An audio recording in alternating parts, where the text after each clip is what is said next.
dalam Pancasila itu ada sila yang menyebutkan materi, Bung. Baca dulu Pancasila. Tidak ada di situ sepeda motor, mobil, kulkas, gak ada di Pancasila itu. Kamu aja gak pernah baca Pancasila. Suntuluyo lo. Makanya belajar Pancasila. Itu sirotol mustaqimnya Indonesia. Agama yang tidak mengandung kesirikan yaitu Pancasila. Yang lain itu sudah diarah batu, Syiah Karbala, tanah, Kristen salib. Gak ada yang bener wis. Cuma yang berdasarkan Pancasila, Islam Pancasila baru tidak berbuat syirik. Kristen Pancasila, Hindu Pancasila, itu udah ada sirik-siriknya itu. Kalau yang lain wis sirik semua wis. Edan. Ini pernyataan Bapak Karno ini. Kalau ingin jadi umat Islam, jangan jadi orang Arab. Kalau ingin jadi Yahudi, jangan jadi orang Israel. Kalau ingin jadi orang Hindu, jangan jadi orang India. Kalau ingin jadi orang Buddha, jangan jadi orang Cina. Kalau ingin jadi beragama lain, pokoknya jangan jadi orang luar negeri lah. Jadilah bangsa Indonesia yang berdasarkan Pancasila itu, karena tidak ada kesirikan Pancasila itu. Kalau agama-agama dari luar negeri itu sudah kesirikannya itu sudah besar-besaran semua itu. Jadi agama yang tidak mengandung kesirikan, kemusyrikan hanya Pancasila.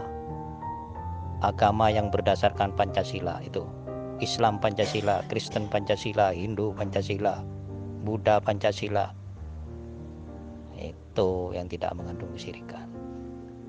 Kalau Islam batu sudah rusak, Islam Kristen salib rusak, Hindu patung rusak, Syiah Karbala rusak, sudah hanya berdasarkan Pancasila yang tidak rusak. Sirotol mustaqimnya di Indonesia yaitu Pancasila. Aduh, kacau sudah akidahnya. Akhirnya Buddha nggak musyrik, Hindu nggak musyrik, ya kan? Semuanya jadi nggak musyrik jadinya. Asal orang Indonesia. Nanti orang-orang Islam luar negeri yang di mana, yang di Turki, yang di Timur Tengah itu nggak musyrik semua tuh. Ya. Aduh, malu gue dengan agama baru ini, agama Pancasila ini. Coba bayangin kalau akidah seperti ini, kan kacau dunia ini. Kacau. Orang Indonesia bertauhid, apapun agamanya, Hindu, Buddha, Konghucu, ya kan? Asal orang Indonesia loh. Kalau orang luar negeri, walaupun muslim, musyrik. Agama apaan tuh, bro? Makanya Syiah atau apa saja itu harus dipancasilakan dulu supaya tidak sirik dengan tanah Karbala atau benda-benda itu loh. Jadi setiap agama yang dipancasilakan sudah selesai, aman, sirotol mustaqim, sudah tidak berbuat sirik dengan benda-benda. Itu baru saja acara Syiah itu melakukan Garuda Pancasila. Itu orang Syiah tuh baru tuh melakukan lagu Indonesia Raya, Garuda Pancasila. Itu orang-orang Syiah tuh loh. Dengar nggak kemarin tuh acara Kerbala itu? Aduh, ngaco Anda ini. Jadi gimana? Anda jadi keblinger ini. Kayak orang ODGJ ini agamanya kelihatannya. Agama Pancasila ini agama ODGJ ini. Aduh, itu kan orang-orang Syiah kan melakukan Garuda Pancasila juga. Itu waktu Asyura ini itu kan, waktu acaranya itu kan, apa nggak tahu dia. Aduh, ngeri nih, ngeri-ngeri sedap. Ini agama Pancasila ini. Pancasila itu bukan hanya dibaca, Bung, dimaknai. Kalau cuma dibaca, apa gunanya? Yaitu syariat-syariat pun kalau tidak mengerti hikmahnya, sesat, bro.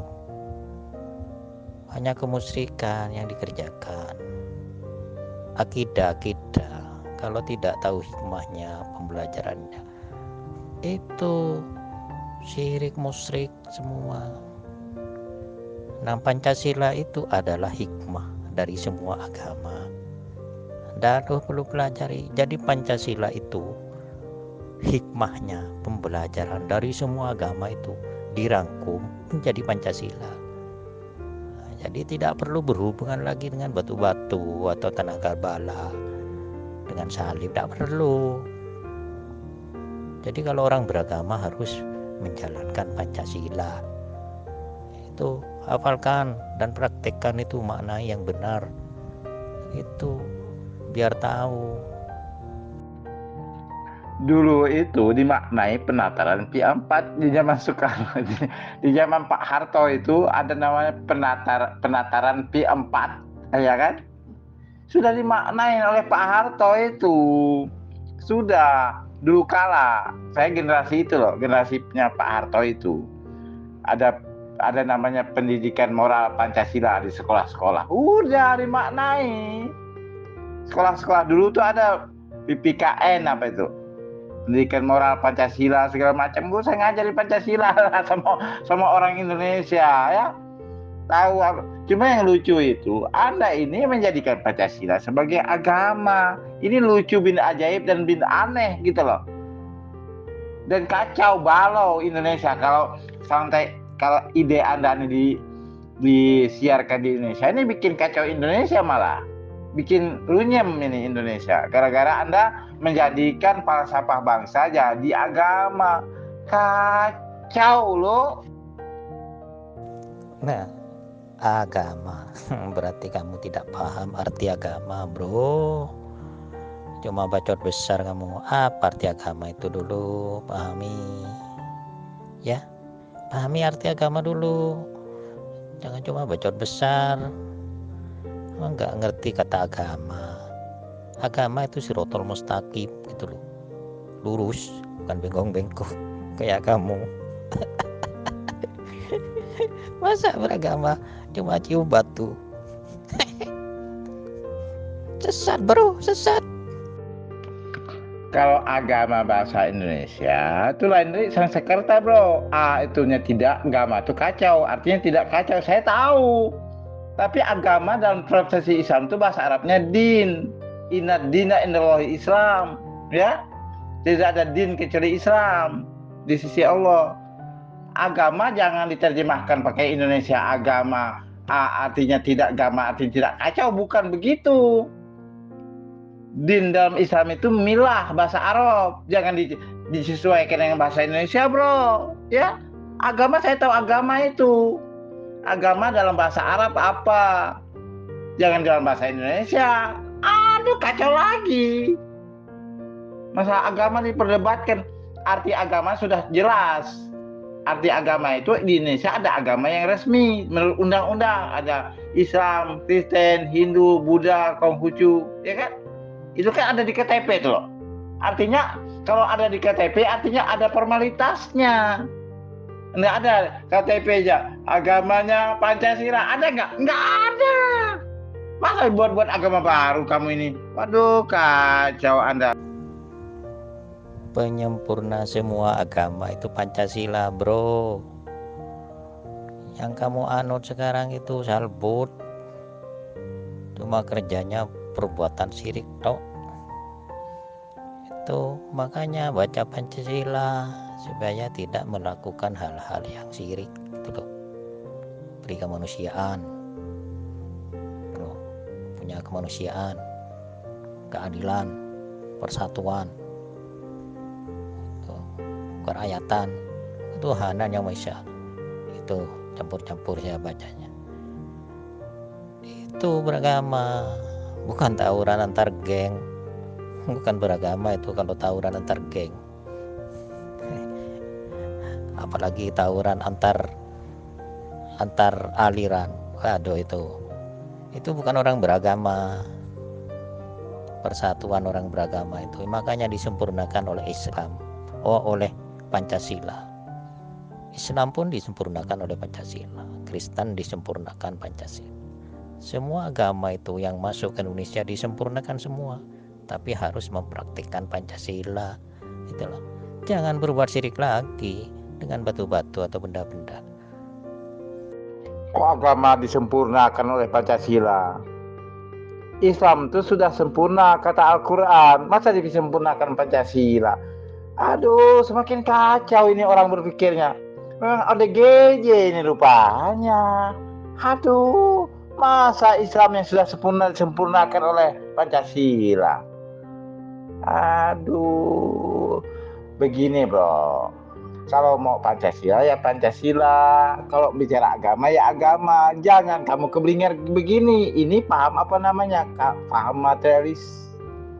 Ya, sehingga kamu tuh menuhankan materi ujung-ujungnya. Kan gitu loh.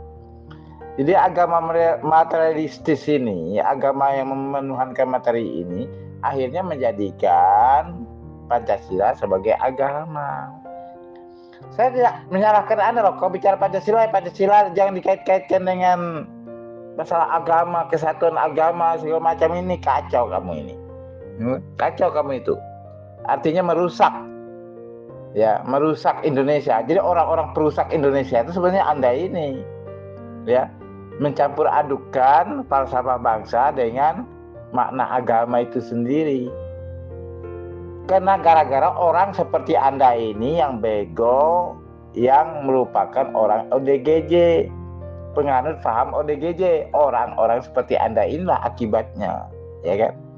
Jadi orang seperti Anda ini merusak Indonesia malah, ya, merusak, ya. Anda perusaknya, ya, tahu nggak? Anda tuh perusak Indonesia. Coba baca lagi bro, di Pancasila itu apa ada materi di situ? Apa ada sepeda motor, apa ada kulkas, apa ada rumah? Gak ada di situ. Di Pancasila itu. Pancasila itu penyempurna manusia yang beragama. Betul loh. Jadi manusia-manusia yang beragama masih belum sempurna, disempurnakan dengan Pancasila. Gitu. Ya udah, ini namanya agama sontoloyo, ya kan? Membuat sontoloyo nggak usah bikin sontoloyo lah, udahlah. Namanya bikin kacau aja. Orang-orang seperti Anda ini merusak Indonesia, merusak agama di Indonesia, merusak falsafah bangsa juga dirusaknya oleh orang-orang yang berpikir bego sontoloyo seperti Anda ini. Ini merusak Indonesia ini, merusak agama, merusak Indonesia, merusak dari Pancasila itu sendiri yang awal-awal dibuat untuk persatuan Indonesia, untuk falsafah bangsa. Bukan dibuat untuk membicarakan agama seperti ini, tidak. Ya, tidak sama sekali. Silahkan Anda berhujah dengan Pancasila, tapi itu bukan pembicaraan agama. Itu pembicaraan tentang falsafah bangsa yang tidak ada hubungannya dengan agama. Ya, ya, tidak ada. Agama tidak perlu Pancasila. Pancasila tidak perlu agama, keduanya punya fungsi yang berbeda masing-masing pada realnya masing-masing. Jangan dicampur aduk loh. Kacau loh. Saya ingin perbandingkan Pancasila dengan agama yang lain bro. Agama-agama di luar Indonesia lah. Islam masih berkaitan dengan batu lah. Itu berarti masih menuhankan materi. Kristen masih berkaitan dengan salib, menuhankan materi. Hindu masih berkaitan dengan patung, menuhankan materi. Buddha masih berkaitan dengan patung juga, menuhankan materi. Konghucu masih berkaitan dengan patung, materi, semua penuhan lambang. Sedangkan Pancasila di situ tidak ada satu kalimat pun yang bermateri, yang mengandung materi. Jadi semua agama disempurnakan oleh Pancasila karena di Pancasila itu tidak ada materi. Di situ baca lagi Pancasila bro. Anda nggak tahu soal batu itu Anda tuh larinya ke Islam, Mas. Misalnya Hajar Aswad, ya. Orang Syiah misalnya batu Karbala. Anda kira itu jadi Tuhannya orang Islam? Ya. Itu kan sudah ada zaman dahulu kala masalah Islam ini sejak zaman Nabi Muhammad sampai hingga kini kan masalah Hajar Aswad itu sudah menjadi tradisi umat Islam. Dan umat Islam sekali-kali meyakini, tidak meyakini itu sebagai yang sesuatu yang disembah atau lagi dianggap sebagai Tuhan. Ya kan? Biasa aja, Karbala juga biasa. Itu artinya apa? Kita ini hidup di dalam alam fisik ini banyak simbolis, bro. Anda bangsa Indonesia, Anda cium bendera merah putih. Apa Anda menyembah merah putih? Tidak. Kan bendera bangsa, coba Anda lihat merah putih itu. Itu juga kalau Anda berpikir seperti ini, orang-orang nasionalis yang mencium bendera merah putih, itu sama menuhankan kain. Paham Anda? Sama aja. Kalau Anda berpikir seperti Anda ini loh. Ayo, orang-orang nasionalis mencium bendera merah putih itu sama saja menuhankan kain. Kalau Anda berpikir seperti Anda ini loh, sontoloyo loh. Saya ikut alur cerita Anda, menuhankan materi. Ternyata yang menuhankan materi itu yang tidak berdasarkan Pancasila, yang belum disempurnakan oleh Pancasila. Seperti Islam Arab, menuhankan batu, masih menuhankan batu-batu, minta bantuan batu untuk dihapus dosanya. Tanah Karbala juga dijadikan pujaan-pujaan Syiah. Kristen masih muja salib, tuhankan materi juga. Hindu masih muja-muja batu, juga menuhankan materi. Dan di semua agama yang belum disempurnakan oleh Pancasila masih materi, bro. Saya ikut alur pikiranmu ini, masih materi. Yang sudah selesai dari materi, sudah bersih dari materi, yaitu Pancasila. Selesai itu, sudah. Jadi yang jelas sekarang, bro, siapa yang menuhankan materi, siapa yang sudah bersih dari materi, itu jelas sudah. Kan sudah saya jelaskan. Saya ikut alur ceritamu saja ini. Temamu yang saya bahas, materi dan bukan materi. Ternyata Pancasila tidak ada materinya. Kalau agama yang lain yang masih di luar negeri itu materi tok. Batu-batu semua. Edan semua. Untung masuk Indonesia kamu. Kalau tidak masuk Indonesia sesat kamu itu. Siapa bilang mau dihapus dosanya? Yang menghapus dosa itu Allah. Allah yang menghapus dosa, bukan batu, ya kan? Tapi ada syariah simbolis, ya simbolis, ya kan? Nah, suatu yang simbolis Anda anggap hakikat, itu konyol. Masalah Tuhan itu masalah hakikat, bukan simbolis. Ya, Anda melihat segala simbolis dianggap jadi Tuhan, itu pemikiran orang Wahabi juga.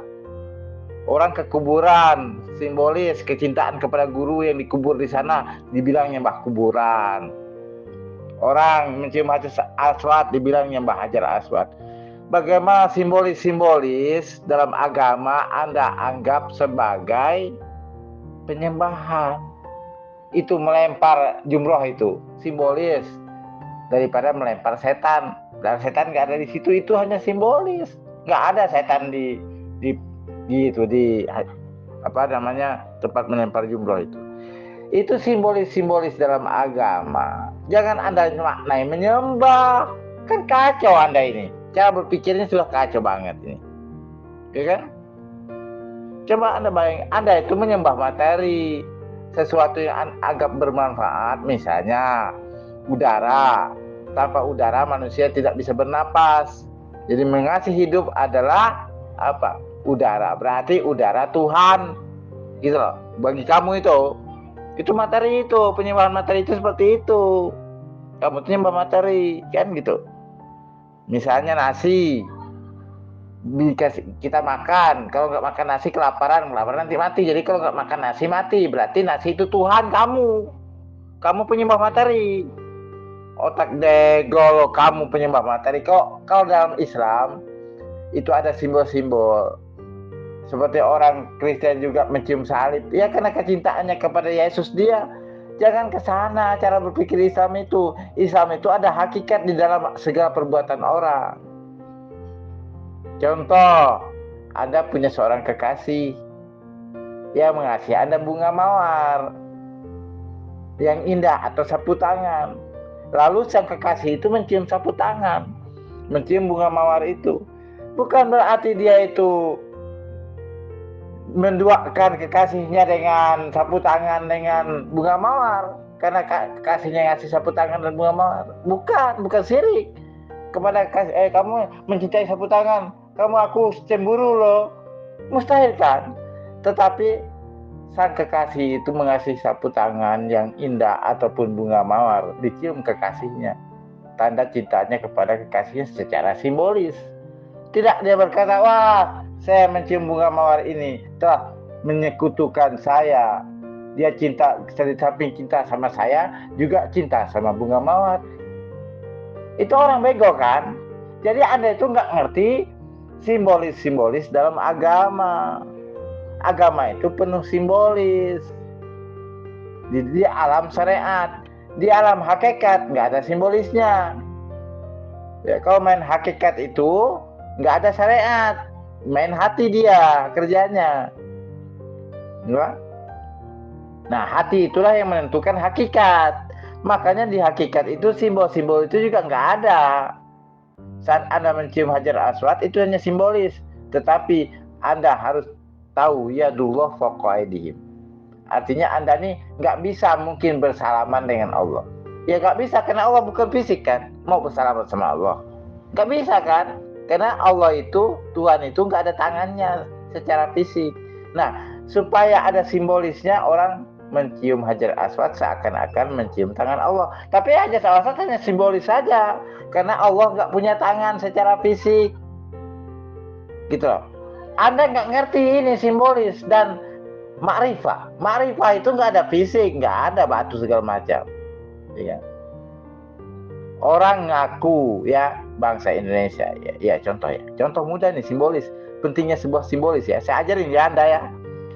Anda ada merah putih, Anda robek-robek, Anda injak-injak, Anda kencingi di depan polisi, Anda ditangkap polisi nggak? Padahal kan hanya kain itu. Coba adakah hanya kain merah warna merah putih, Anda di depan kantor polisi, Anda kencingi, Anda robek-robek,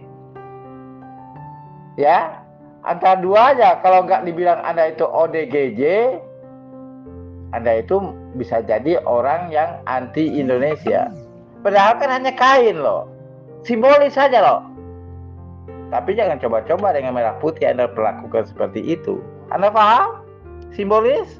Kalau nggak ngerti beginian, fatal Anda ini, kacau ya, kacau ya, paham? Kamu itu menyimpulkan dan menuduh. Goblok kamu ini orang, nuduh kerjanya. Ya, kamu kan tukang nuduh itu. Saya tidak bilang begitu.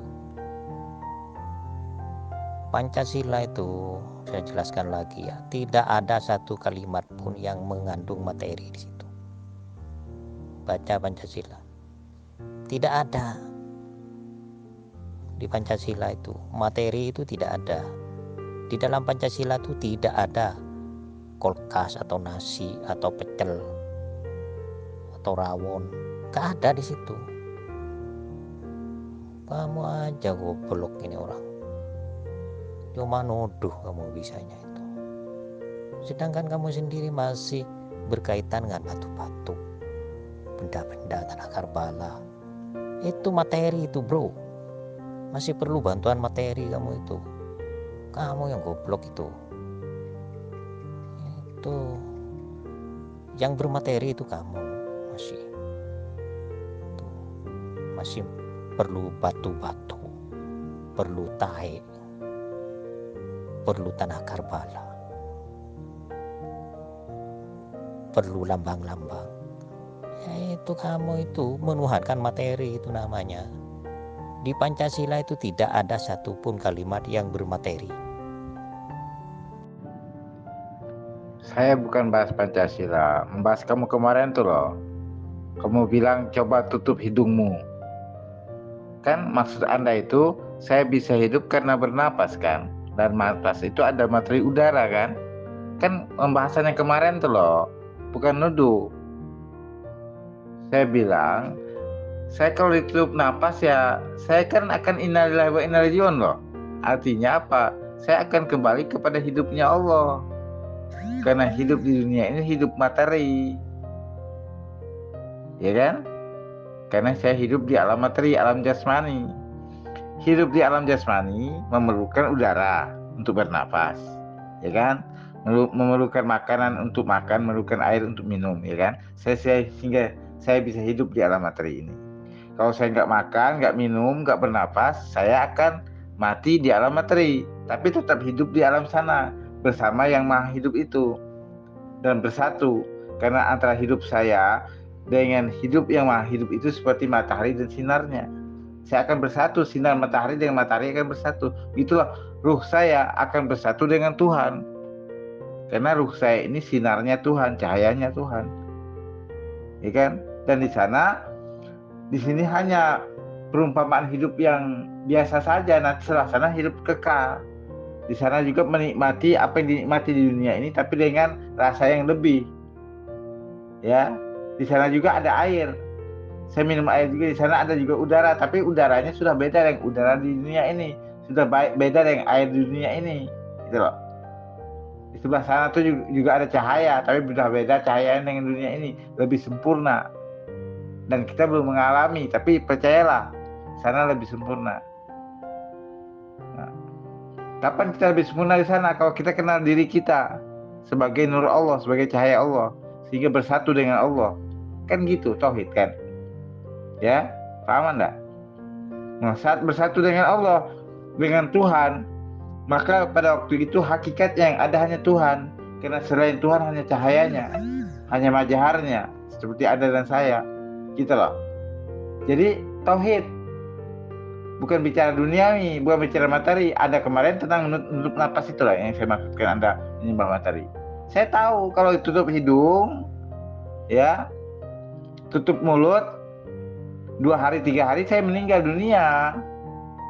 Ya, karena nggak bernapas, nggak makan, nggak minum, kelaparan. Tetapi meninggal dunia maknanya bahwa ya jasmani saya yang sekarang ini kembali ke bumi, ya, dan nur saya kembali ke Tuhan. Karena nur saya, ruh saya ini ruhnya Tuhan, bukan ruh saya sendiri. Gitu loh, paham?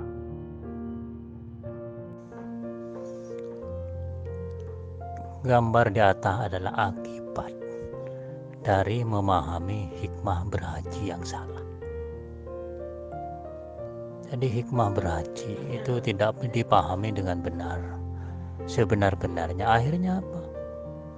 Ya Ka'bah dianggap rumah Tuhannya, diyium, dipuja, karena dianggap Tuhannya tidur di sana.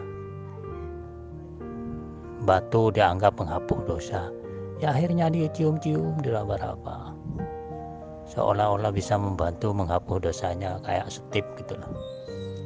Ya itulah sebab akibat dari pembelajaran hikmah berhaji yang salah.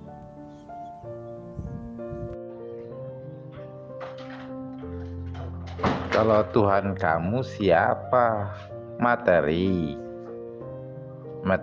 agamamu, ya, agamamu Pancasila. Oke lah, kalau kamu ngaku agama Pancasila, saya jelasin saja lah, supaya lebih mudah ya. Identitas saya ya. Ini kita mulai aja lah, stand up komedi aja dah. Kalau aku sendiri, namaku Allah Laisa Huwa. Itu namaku yang asli loh. Allah Laisa Huwa namanya. Adapun Tuhanku namanya Huwa. Ya, Huwa. Adapun agamaku namanya Judah atau Yehuda. Nah, oke. Ya, mau debat apa sama aku? Ya.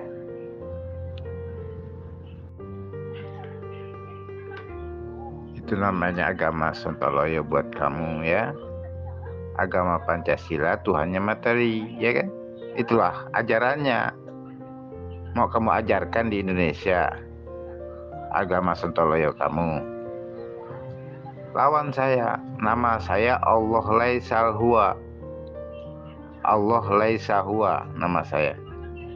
Tuhan saya Huwa, agama saya Judah. Oke?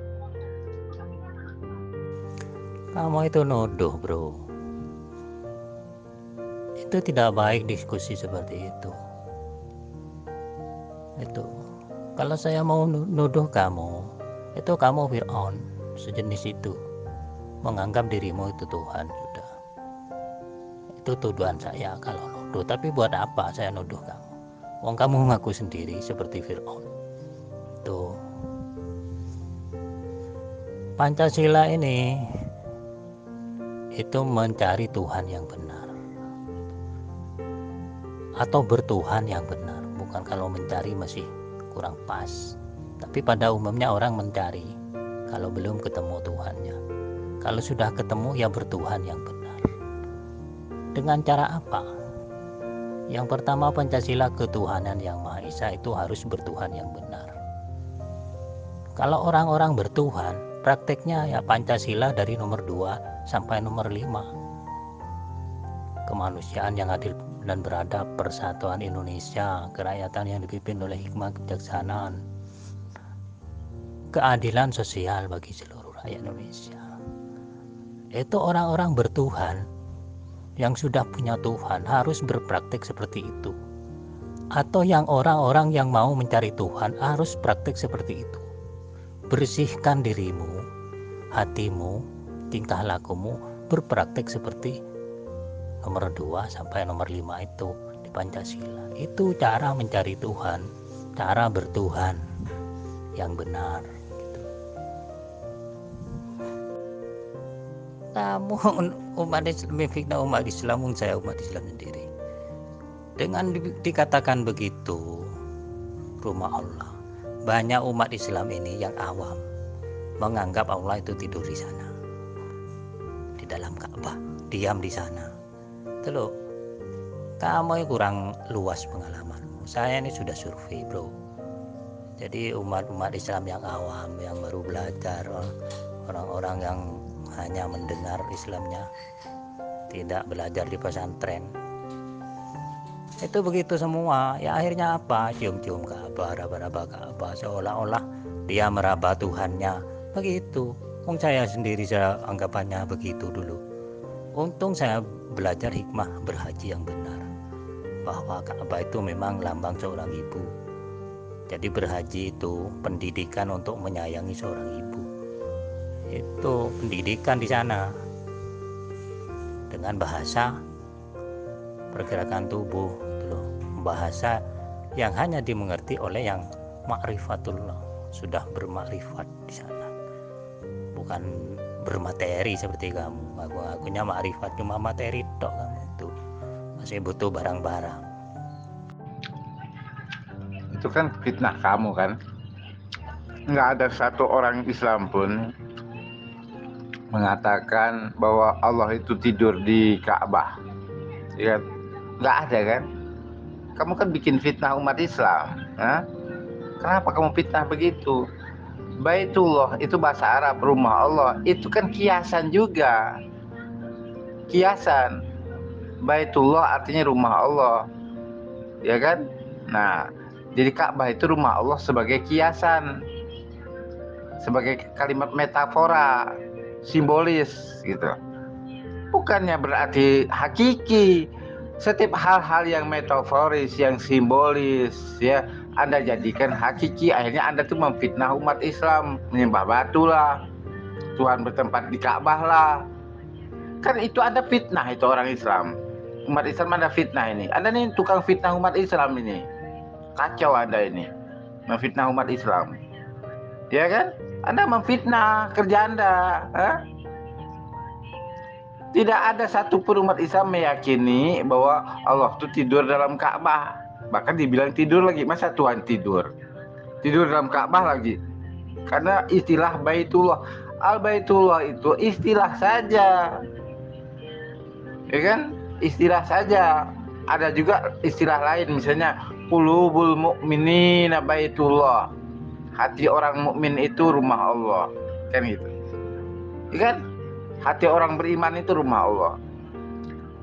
Ka'bah juga rumah Allah. Tapi istilah Baitullah itu ada istilah metafor untuk Tuhan. Apa istilah? Kiasan saja. Kalau masalah Tuhan itu berkaitan dengan ilmu akidah, ilmu teologi. Bukan dengan istilah-istilah bahasa yang Anda kira setiap bahasa. Ini Anda sudah kacau ini.